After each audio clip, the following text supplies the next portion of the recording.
Hello and happy Wednesday. Today on the Busy Bride podcast, I'm coming to you solo with a wedding tip specific to your photos, why golden hour matters so much to us photographers. Now, this isn't an end all be all thing that makes or breaks your photos by any stretch of the imagination. However, if it is at all possible to incorporate in your wedding day, I want to tell you why it is so worth it. Let's get into it.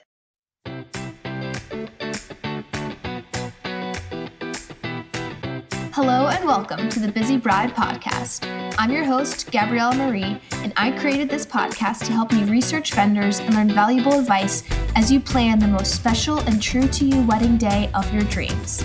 Let's get started.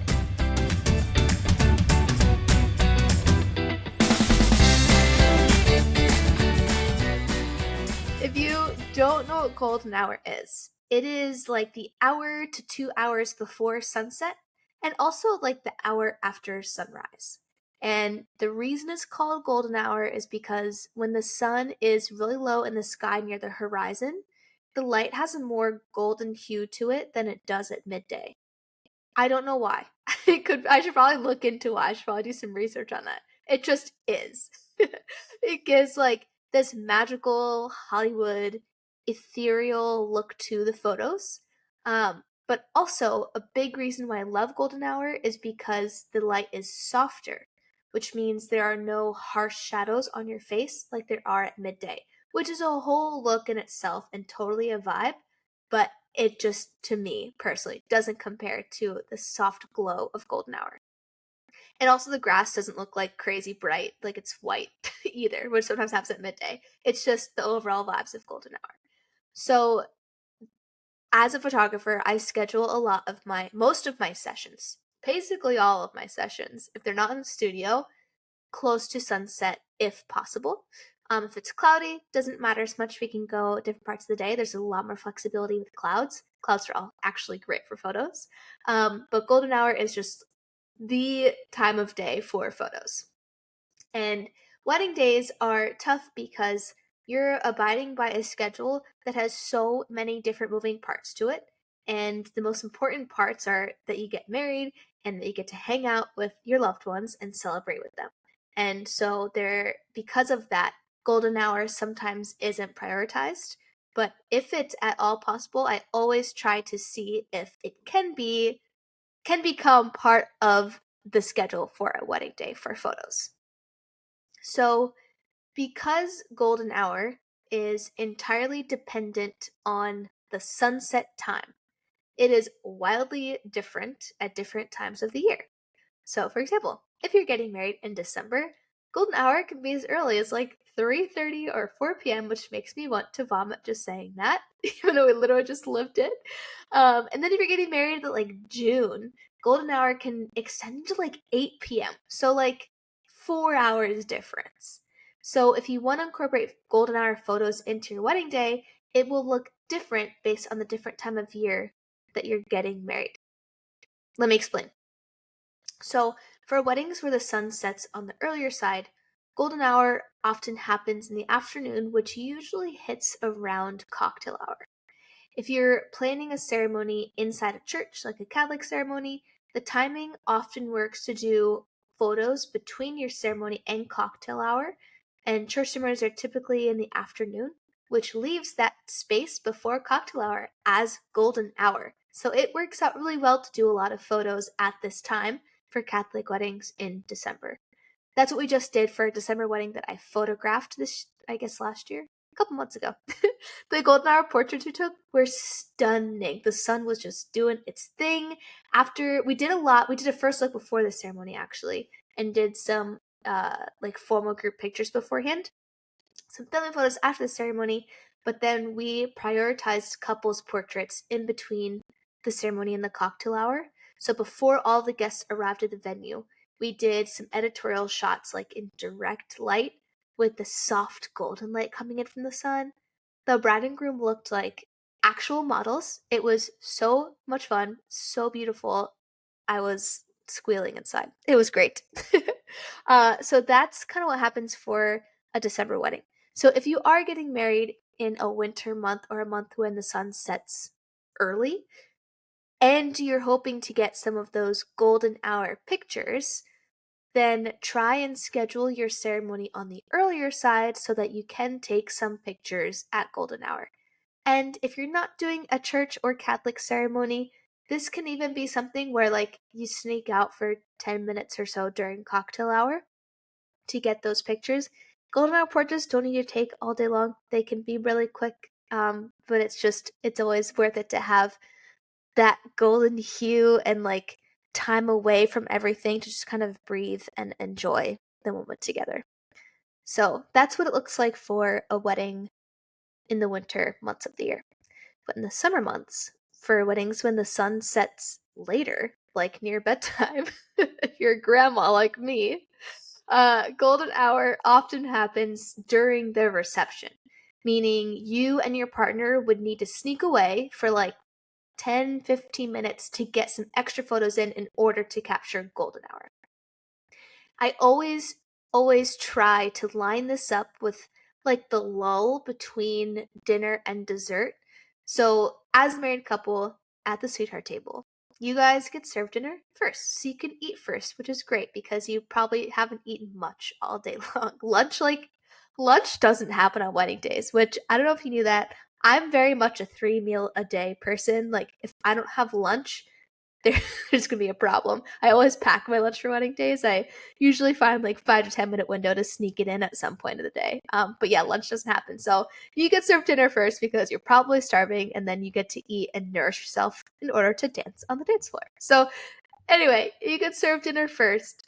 But so that means you're usually able to finish before all of your guests get served if you're having like a standard wedding with a good amount of guests, which then leaves a gap before cake cutting. So it's the perfect time to sneak away for photos in beautiful light because you're not missing anything. You ate dinner, cake cutting hasn't happened yet. Everybody else is eating too, so like there's not really much going on. So you're not missing anything. You can leave with your partner and have a moment outside in the golden hue of the sun right before sunset. And it's also a great time to do pictures because you are more relaxed in the photos because you got married. Like you did the thing.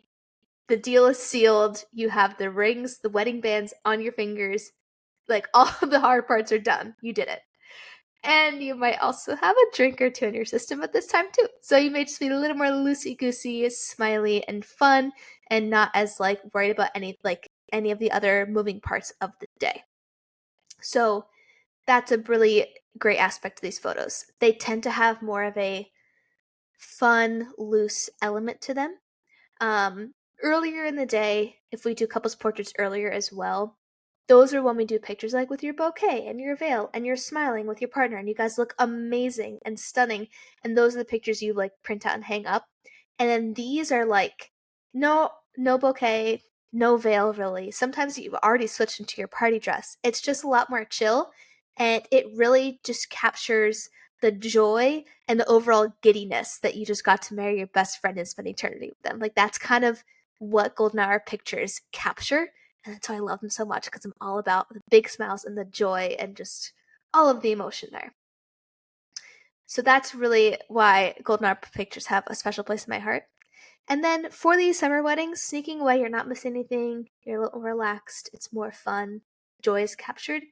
It is also super nice to be able to take a break from the noise and the crowds and have quiet one-on-one time with your favorite person, the person you literally just married, because the wedding day moves so fast and there's so many aspects to it that move quickly, which are beautiful and wonderful and all great things. However, you may not have a ton of time to just be away from the noise. And when you walk out of your reception hall to take these golden hour pictures and you walk outside, you realize just how loud it was in there. And you weren't noticing it in the moment, like it's not interfering with any of your experience, but when you go outside, you're like, dang, it was loud in there. And then it's quiet, and we'll take some pictures, and I'll guide you through pictures, but there can also be a moment where I'm like, okay, I'm going to back away for a little bit. You guys can just hang out here, maybe practice a dance together, maybe just chit chat about the fact that you're married now. And it's a really nice moment to just have with your partner. before getting back inside and doing the rest of the formalities and dancing the night away. So it's a really sweet moment to have core memory created there, and I love it so much. So no matter what time of year you're getting married, golden hour photos can be included in your wedding day. They will just be included at different parts. But if it's a priority, talk to your photographer and they'll make it happen for you. So I hope you enjoyed this episode. Actually, one more thing before we end.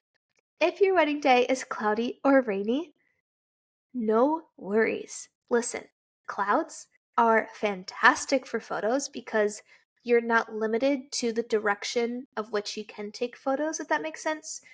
The sun is great, but it guides where I take pictures in order to get the best light on your face, no shadows, or the best glow from the golden hour light. And clouds means we can go wherever we want for pictures and it's going to look great. So, clouds are amazing. So, do not be sad if your wedding day is cloudy. It's actually a great thing for pictures. And then, if your wedding day is rainy, listen, I've taken some of my favorite pictures ever inside on wedding days if we are restricted from going outside. I feel like a lot of wedding venues are so gorgeous and don't get utilized enough for pictures because there's only so much time to take pictures on wedding day. You have so many other things to do and experience and just relax because it's your wedding day. That we don't really utilize the indoor space for pictures. So when it rains outside, we are able to use that gorgeous space and get super creative with our photos. Usually there's staircases we can use, there's extra props that we don't really have outside, and it's a really cool moment. So if you don't have golden hour for your wedding day, we can still get some amazing pictures. So, just wanted to plug that. So, in closing, I hope you learned something. I hope you learned why golden hour is important to photographers, and I hope you're now thinking maybe we do want to sneak away for some golden hour pictures in a wedding day. That sounds nice to break away from the noise for a little bit. If you like this episode, please hit that follow button. That would make me very happy. And it also lets you know when new episodes drop so you don't miss any tips or trends or advice from newlyweds or chats with local vendors. That would be amazing. So thank you so much for listening. I appreciate your time. Now go hug your person, and I will see you next Wednesday.